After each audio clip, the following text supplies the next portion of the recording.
Lèpre et tuberculose en République démocratique du Congo, mythe ou réalité, le rôle d'action d'Amiens. C'est sous ces thèmes que cette ONG belge a organisé cette conférence en collaboration avec la coordination estudiantine de l'université Simon Kimbangu de Kinshasa. Après la prière marquant les débuts de cette activité, suivie du mot des bienvenus du délégué du secrétaire général administratif et financier de l'USK Kinshasa, son assistant principal Atoul Yasser Arafat, les premiers orateurs Dr Erasme Paloukou, a sensibilisé les étudiants sur la lèpre. Selon lui, celle-ci est une maladie causée par un microbe, les bacilles des ancènes, qui affectent la peau et les nerfs périphériques, essentiellement au niveau des extrémités du corps. Les second orateurs, Dr Luc Lucasso, a quant à lui planché sur la situation de la lutte contre la tuberculose en RDC. Allons croire, cette maladie est liée à la pauvreté et est appauvrissante, a-t-il ajouté.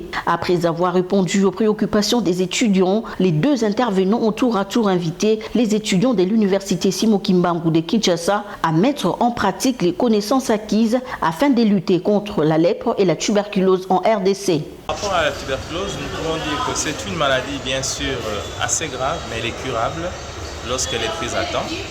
Et nous sommes venus ici pour sensibiliser les étudiants par rapport à cette maladie.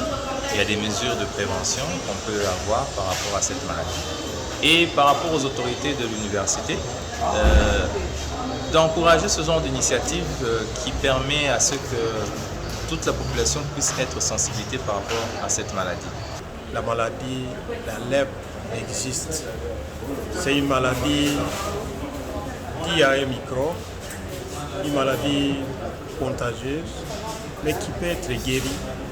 Et nous avons le devoir de continuer à sensibiliser la communauté, à porter le message sur la lèpre, comme quoi c'est une maladie comme toute autre maladie, qui nécessite que nous puissions mener des actions. Et chacun à son niveau, il est capable de mener ces actions, en commençant par la sensibilisation de la communauté, pour bien comprendre c'est quoi, comment elle se transmet, comment elle peut guérir de la lèpre et quelles sont les complications de la maladie.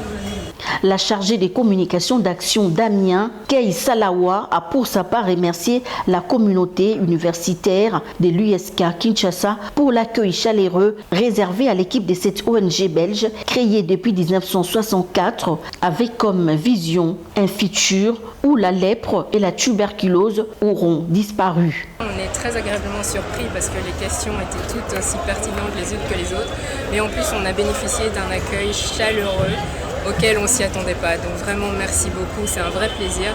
On espère que ce qui aura été retenu aujourd'hui pourra être diffusé à grande échelle pour qu'on puisse réduire ce type de maladie.